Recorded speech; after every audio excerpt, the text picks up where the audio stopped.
AP का हम लोग नेक्स्ट एक्सरसाइज करते हैं। नेक्स्ट एक्सरसाइज जो है तुम्हारा पूरा का पूरा एनएफ टर्म पे है। पहले तो ये समझो कि एनएफ टर्म का मतलब क्या है। कल तो एनएफ टर्म का मतलब समझाए भी थे।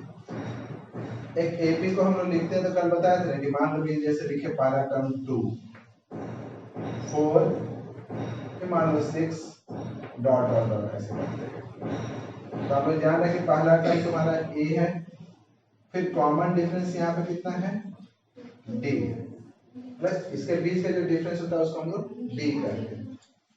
आज हम इस पैटर्न को समझते हैं। मान लो कि अगर ये 2 है 4 है 6 है 8 है 8 के बाद 10 है 12 है डॉट डॉट, या मान लो कि 5 है 5 के बाद 8 है 8 के बाद 11 है 14 है 17 है डॉट डॉट डॉट। तो यहाँ पे हो क्या रहा, पहला टर्म तो जो है सो है, दूसरे टर्म में जो अच्छा इन दोनों का बीच का जो डिफरेंस है वो कितना है 3, फिर यहाँ पे जो डिफरेंस है वो कितना है 3। तो पहला टर्म तो चलिए जो है सो है, सेकंड टर्म निकालना है तो डिफरेंस को ऐड कर दे रहे हैं। मतलब हम लोग लिखते हैं यहाँ पे t1, इसको अगर कहें तो t1 बराबर आपका क्या है 5, तो t2 लिखना है तो हम लोग क्या कर दिए 5 में 3 को ऐड कर दिए हैं।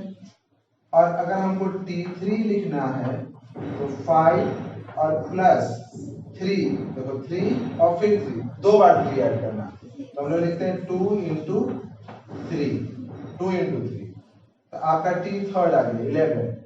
अगर आपको फिर फोर्थ टर्म निकालना है तो फिर क्या लिखेंगे 5 प्लस 3 इंटू 3, 3 3 3 तीन बातें तो 3 इंटू 3। वैसे ही अगर हमको फिफ्थ टर्म निकालना है तो 5 4 इंटू 3, देखो 4 इंटू 3 कितना हुआ 12, 12 5 या 17 आ गया ना। तो अगर आप देखें गौर करो तो पहला टर्म में आपके पास 0 इंटू 3 है, दूसरे टर्म में 1 इंटू 3 है, तीसरे टर्म में 2 इंटू 3 है, चौथे में 3 इंटू 3 है, पांचवे में 4 इंटू 3, और यहाँ पे ये तो फिक्स है 5 5 5 5 चल रहा है। तो इस हिसाब से अगर हम लोग थोड़ा सा इस पैटर्न को समझें तो t10 आराम से हम लिख देंगे कितना 5 प्लस अगर 9 इंटू, मतलब जितना है उससे एक कम इंटू 3 जो भी डिफरेंस है। तो अगर हम लोग t100 लिखे तो 5 प्लस 99 इंटू 3। अब ये तो हुआ नंबर के बेसिस पे। हम इसको क्या करते हैं कि अब एक वेरिएबल के टर्म में लेते हैं। वेरिएबल का टर्म मतलब हो गया कि अब हम 5 को a मानते हैं ना और 3 को d मानते हैं, तो इसका मतलब कि मेरा जो पहला टर्म है उसको लिखे हम a, मतलब 5 से, यहाँ पे d नहीं है। सेकंड टर्म लिखें तो लिखें a plus d, third term लिखना था तो लिखें a प्लस 2d, उसी तरह से फोर्थ टर्म लिखना था a प्लस 3d। मतलब देखें जो टर्म है d उससे एक कम से मल्टीप्लाई हो रहा है, a प्लस और जो जितना भी टर्म है जो भी टर्म उससे एक कम है। तो अगर उस हिसाब से देखा जाए तो t5 क्या होगा, t5 बोलो, t50 बताओ क्या होगा, a प्लस 49 जो भी होगा उससे एक कम। तो अगर t100 हो तो a प्लस 99। तो अगर हम यहाँ पर tn लिख दें तो tn बराबर क्या होगा a प्लस जो भी है n माइनस 1 इंटू डी। ये nth टर्म का आपका फॉर्मूला आ गया। यहीं पर अगर हम लोग tp लिख दें, अब लिख दें tp, तो tp मतलब क्या लिखेंगे फिर यहाँ पे कुछ नहीं, a b minus 1 into D. अगर हम यहाँ पे लिखें tq, a q minus 1 into D, ठीक है ना। कुछ लिख दो यहाँ पे tr लिख दो, a plus r minus 1 D, मतलब जो रहेगा उससे एक कम यहाँ मल्टीप्लाई करेंगे डी से, समझिए। अब यहाँ पे कुछ भी रहेगा, कांस्टेंट रहा तो और अच्छी बात है, 1000 रहा तब तो और अच्छे से लिखेंगे a plus 999 d। That's a formula of innate term. इस तरह से हम इननेट टर्म का फार्मूला निकाल सकते हैं। अब एक्सरसाइज जो 5.2 है वो पूरा का पूरा इसी पे कंप्लीटली बेस्ड है, ठीक समझ में आए ना? तो हम लोग उसको आगे डिस्कस करते हैं।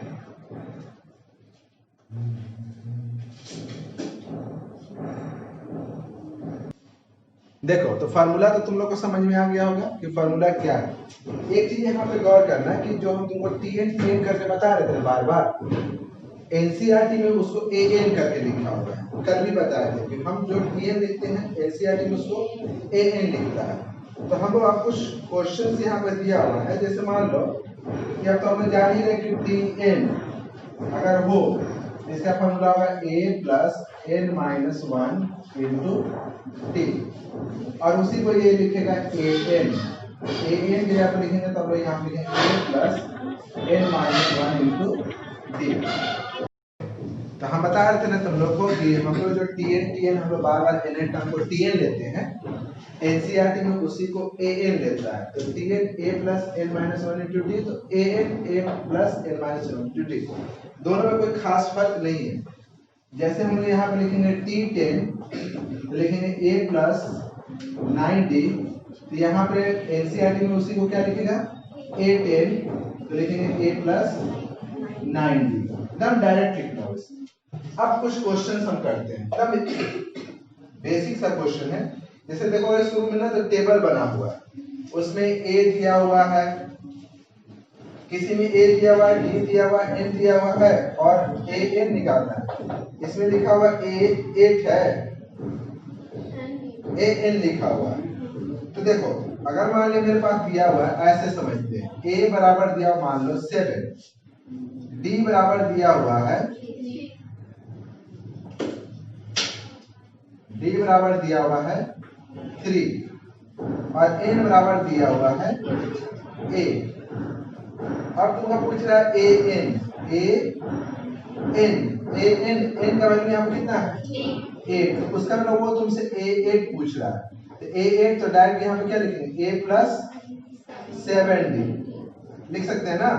अब a कितना है तुम्हारा 7 और 7 इंटू d कितना है 3, 7 3 जा 21 प्लस 28, वो जगह पे जाकर 28 को फिर कर देना।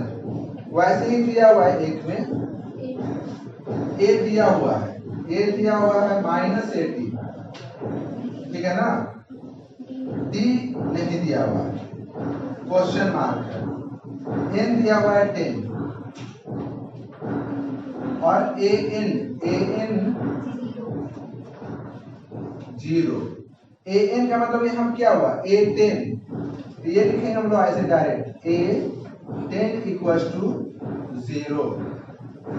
an तो n का वैल्यू कितना 10, तो a10 लिखेंगे 0। तो a10 का वैल्यू फार्मूला क्या था,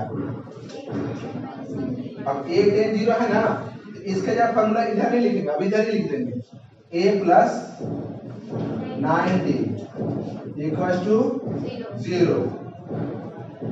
अब यहाँ पे a का वैल्यू कितना दिया हुआ है -18 प्लस 9d इक्वल्स टू 0। इसका मतलब क्या हो गया कि 9d इक्वल्स टू 18। इसका मतलब d बराबर कितना हो गया 18/2 आ गया। वैसे ही किसी में दिया हुआ है कि a ही नहीं दिया हुआ है, d दिया हुआ है, जैसे कि एक में क्वेश्चन में दिया a नहीं मालूम है आपको, d मालूम है, ये क्वेश्चन मार्क d दिया हुआ है, d कितना दिया हुआ है -3, तो d दिया हुआ है -3। उसी तरह से n दिया हुआ है 18, तो an दिया हुआ होगा -12, -5, चलिए कोई बात नहीं -5। तो an तो यहाँ n का वैल्यू कितना है 18। तो इसका मतलब आपका दिया हुआ a 18 माइनस 5। अब इसका फॉर्मूला इसी तरफ लिखेंगे। a 18 का फॉर्मूला क्या लिखेंगे? a plus 17d, a plus 17d minus 5। इसका मतलब हो गया a का वैल्यू तो नहीं मालूम है 70, तो यहाँ पर लिखेंगे a और 70, d का वैल्यू कितना है -3 और फिर यहाँ पे -5। तो a प्लस, देखो plus minus minus 51 equal to -5। a बराबर आपका कितना हो गया -5 प्लस 51, मतलब कितना हो गया 51 माइनस 5 46। a का वैल्यू आएगा 46। क्लियर? वैसे ही और भी है, एक में n निकालना है। जैसे कि a दिया हुआ है आपका -18.9 और d दिया हुआ है 2.5, n नहीं दिया हुआ है, क्वेश्चन मार्क, लेकिन an दिया हुआ है 3.6। तो कुछ नहीं, आप क्या कीजिएगा, an का फॉर्मूला रखिएगा। an का फॉर्मूला क्या रखेंगे? a plus n minus 1 into d 3.6। जब वैल्यू दिया रहेगा ना तो फॉर्मूला को इसी तरफ रख देंगे।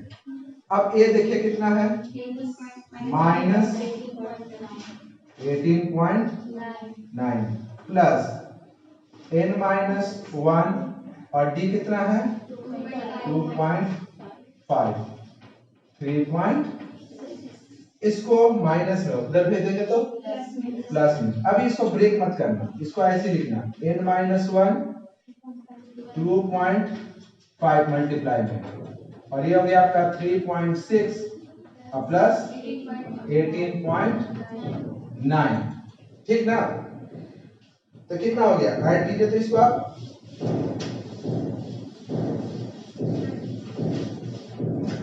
इसको करेंगे, यहां से आएगा देखो n माइनस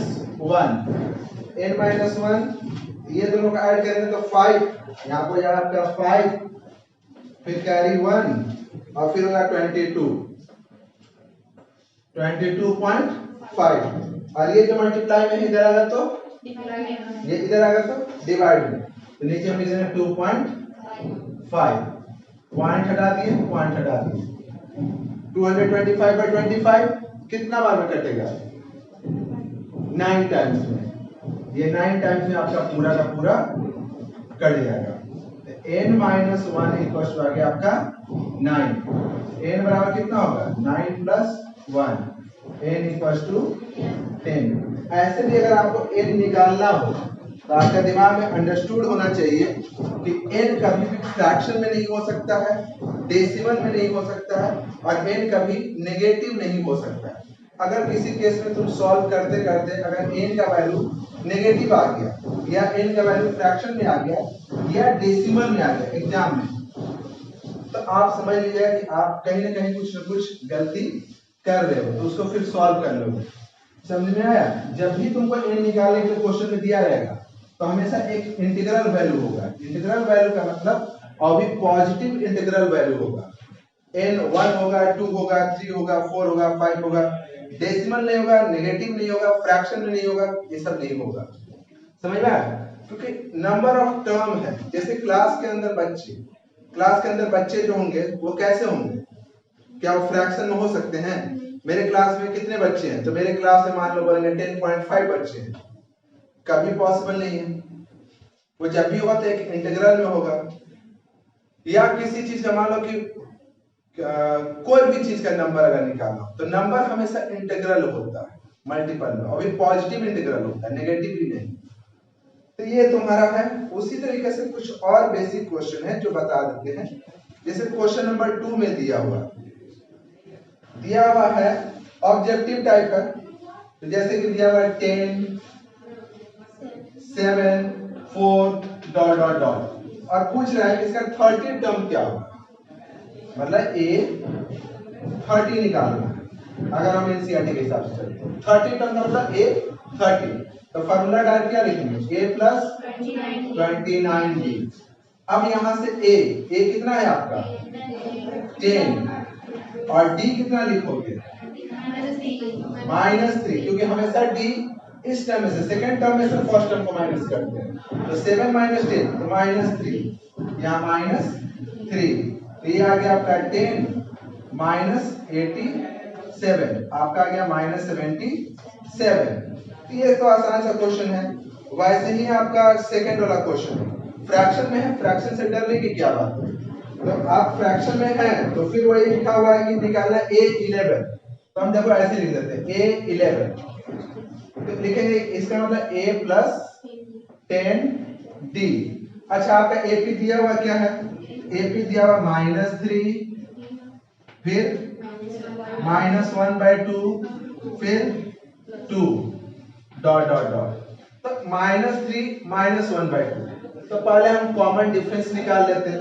तो यहाँ लिखेंगे -1/2 -3, ये आपका d हो गया, है ना, इसमें से इसको, तो इसका लिखेंगे -1/2 प्लस 3/1, ये हो गया आपका 2 -1 प्लस 6 मतलब 5/2। यहाँ पे लिखेंगे a आपका क्या था -3 10 और फिर 5/2, कट गया 5 से, -3 25 22, अब a11 आपका कितना है 22, है ना। तो एक थर्ड बता देते हैं। थर्ड में क्या है ना, देखो ये एकदम आसान सा है।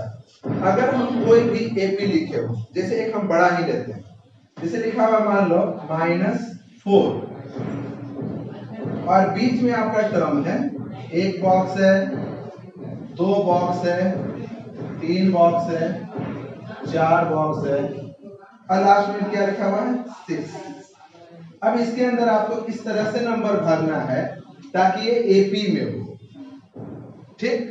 तो इसके लिए हम लोग क्या करेंगे कि सबसे पहले कॉमन डिफरेंस निकालेंगे। अगर कॉमन डिफरेंस होगा तो सब में जोड़ते चल जाएंगे, आगे तक चलाएगा। तो कॉमन डिफरेंस निकालने के लिए तुम क्या करना कि लिखना d इक्वल्स टू, यहाँ पे लास्ट टर्म लिखना क्या है 6 माइनस फर्स्ट टर्म क्या है -4 और डिवाइड करना, जितना बॉक्स बीच में रहेगा उससे एक ज्यादा से, जैसे 1 2 3 4 है ना, तो तुम 5 से डिवाइड करना, ठीक।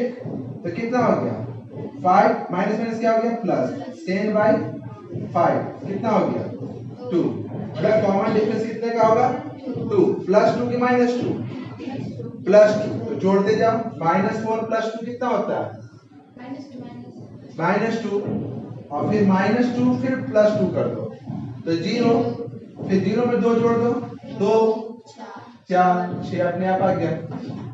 समझ में आया कैसे भरे। एक और देख लीजिए इसी तरह के क्वेश्चन में, अगर मान लीजिए दिया हुआ है जैसे 2 है और यहाँ पे एक ही बॉक्स है 26, फटाफट बोलो तो क्या होगा, लिखेंगे देखो डायरेक्ट d 26 - 2 बाय में 2, एक बॉक्स है तो जितना बॉक्स उससे एक ज्यादा से डिवाइड, तो यहाँ पे 24/2 12 12 प्लस 2 प्लस 12 14 14 प्लस 12, देखो AP में आ गया वो कि नहीं आया AP में, AP में है ना, AP में नहीं है। अभी और देखो कुछ,